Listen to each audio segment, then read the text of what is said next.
تو جہاں آج ہماری اس دنیا پر پانی کا 70% حصہ موجود ہے، ہم لوگوں نے شاید ہی کبھی یہ غور کیا ہو اور نظر اٹھا کر آسمان میں دیکھا ہو کہ ایک نہ نظر آنے والا سمندر دن رات ہماری حفاظت کر رہا ہے، جس کی بدولت زمین پر زندگی قائم ہے۔ اور یہ سسٹم اگر ایک منٹ کے لیے بھی کام کرنا چھوڑ دے تو زمین پر تباہی اور ہر چیز کے فنا ہونے کا منظر ہم اپنی آنکھوں سے دیکھیں گے۔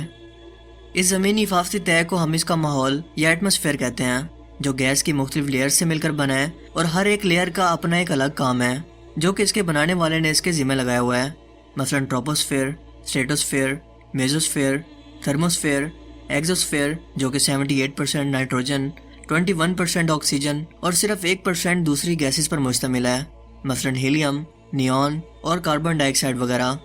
جبکہ پانی کے بخارات اور ڈسٹ پارٹیکل بھی اس ایٹماسفیئر کا حصہ ہیں۔ ٹروپوسفیئر زمین کے قریب ترین لیئر ہے جو کہ سطح زمین سے 10 کلومیٹر اونچائی پر موجود ہے، اور ہم انسان اس ٹروپوسفیئر کے اندر رہنے کی وجہ سے ہی ہر طرح کے موسم کو انجوائے کر پاتے ہیں، کیونکہ تقریباً تمام ایٹماسفیئر کے پانی کے ویپرز اسی لیئر کے اندر موجود ہوتے ہیں۔ بادل، دھند، طوفان، آسمانی بجلی سب اسی جگہ پر بنتے ہیں، یعنی کہ یہ آسمانی لیئر موسم بنانے کی ذمہ دار ہے۔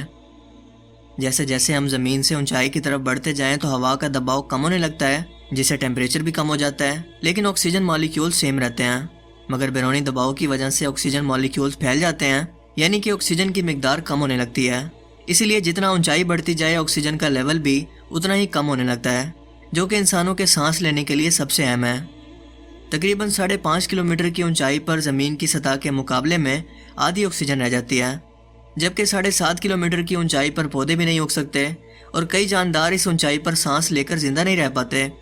جبکہ انسان اس اونچائی پر آکسیجن کی کمی کی وجہ سے یہاں پر بے ہوش ہو کر گر جائے گا۔ اس کے لنگز اور دماغ کے اندر آکسیجن کی کمی ہونے لگے گی، کیونکہ یہاں پر اسے زمین کے مقابلے میں تیسرا حصہ آکسیجن مل رہی ہے۔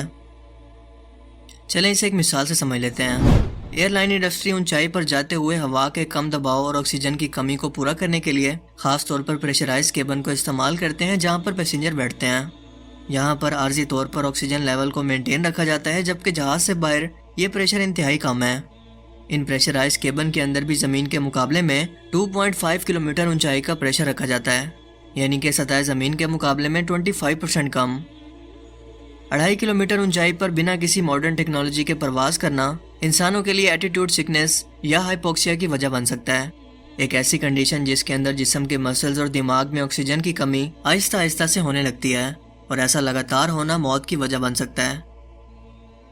ایک سٹڈی کے مطابق 25,000 فٹ کی اونچائی پر ایک عام انسان نارملی 2 منٹ تک سوچ اور سمجھ کے ساتھ یعنی کہ کانشیس رہ سکتا ہے، 3 منٹ تک خاموشی سے بیٹھ سکتا ہے، جبکہ 30,000 فٹ کی بلندی پر یہ ٹائم 50 سے 75 سیکنڈ، جبکہ 40,000 فٹ کی بلندی پر یہ لمٹ 18 سے لے کر 30 سیکنڈ تک رہ جاتی ہے۔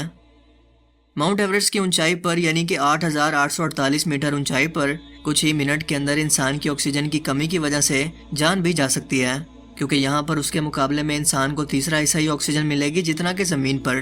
یعنی کہ 8,000 میٹر یا اس سے اونچائی کی کوئی بھی جگہ انسانوں کے لیے موت ہے۔ یہاں پر اتنی کم آکسیجن ہے کہ جسم کے اندر اس کی کمی کی وجہ سے وہ ہر لمحہ مرنے لگے گا، اس لیے کوہ پیما 7,000 میٹر سے اونچائی پر خاص قسم کے آکسیجن ماسک اپنے ساتھ لے جا کر اس اونچائی پر چڑھتے ہیں، جو کہ نہ صرف انہیں ہائپوکسیا سے بچاتا ہے بلکہ اس ایریا سے نکلنے کے لیے بہت سارا ٹائم بھی فراہم کرتا ہے۔ لیکن ان سب احتیاطوں کے باوجود بھی ماؤنٹ ایوریسٹ پر ہر سال موسمی شدت کی وجہ سے یا آکسیجن کی کمی کی وجہ سے لوگ جان کی بازی ہار جاتے ہیں۔ ایک اڈلٹ انسان کو ایک دن کے اندر آکسیجن کی جتنی مقدار کی ضرورت ہوتی ہے۔ ان سب فیکٹس کو سننے کے بعد کیا آپ کو نہیں لگتا کہ ہمیں اس بات کے لیے خدا کا شکر ادا کرنا چاہیے کہ ہم اپنی مرضی سے اور آسانی سے یا سکون سے سانس لے کر زندہ رہ رہے ہیں؟ اس پرفیکٹ قسم کے ایئر پریشر اور بہترین آکسیجن لیول کے لیے کس نے زمین کے سٹینڈرڈ کو سیٹ کیا تاکہ زمین پر زندگی پھل پھول سکے، ہم انسان زندہ رہ سکیں؟ یعنی کہ ایک انٹیلیجنٹ اور سوچا سمجھا ڈیزائن بنایا گیا، اور زمین پر اس طرح کے ماحول کا خود سے بن جانا یا اتفاق سے بن جانا ایک بالکل ناممکن سی بات ہے، کیونکہ اب تک پوری کائنات کے اندر ہم انسانوں کو زمین کے علاوہ ایسی پرفیکٹ جگہ سانس لینے کے لیے کہیں اور نہیں ملی، اور یہ ہمیں بتاتا ہے کہ زمین پر زندگی کی شروعات کے لیے ایک خاص نظام کو خود سے یہاں پر رکھا گیا، اور یہ کسی رینڈم ایونٹ سیریز کا نتیجہ نہیں ہے بلکہ خود سے سوچ سمجھ کر اسے بنایا گیا۔ یہ اتنا پرفیکٹ ڈیزائن ہے جسے اس کے بنانے والے نے نشانی کے طور پر انسانوں کے لیے چھوڑ دیا، تاکہ انسان اس پر غور و فکر کر کے اور اسے سمجھ کر اپنے ہر ایک سانس پر اپنے رب کا شکر ادا کریں، اور جان جائیں کہ اتنا پرفیکٹ نظام خود سے بن جانا کوئی اتفاق نہیں ہے، اور اسی چیز کو قرآن کریم نے آج سے 1400 سال پہلے بیان کرتے ہوئے کچھ اس طرح سے کہا، تو جس شخص کو خدا چاہتا ہے کہ ہدایت بخشے اس کا سینہ اسلام کے لیے کھول دیتا ہے، اور جسے چاہتا ہے کہ گمراہ کرے اس کا سینہ تنگ اور گھٹا ہوا کر دیتا ہے جیسے کہ وہ اونچائی پر چڑھ رہا ہے۔ اس طرح خدا ان لوگوں پر جو ایمان نہیں لاتے عذاب بھیجتا ہے۔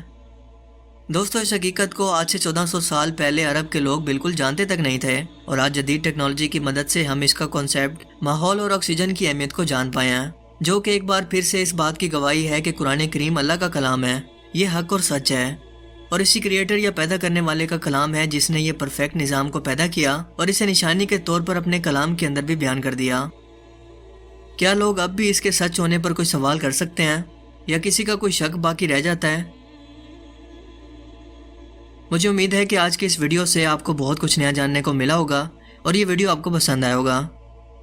اگر یہ ویڈیو آپ کو اچھا لگا تو اسے لائک کیجئے، اور اب میں ملوں گا آپ سے ایک ایسی ہی نئی انٹرسٹنگ ویڈیو میں۔ تب تک کے لیے اپنا بہت سا خیال رکھیے گا۔ Thanks for watching this video. اللہ حافظ۔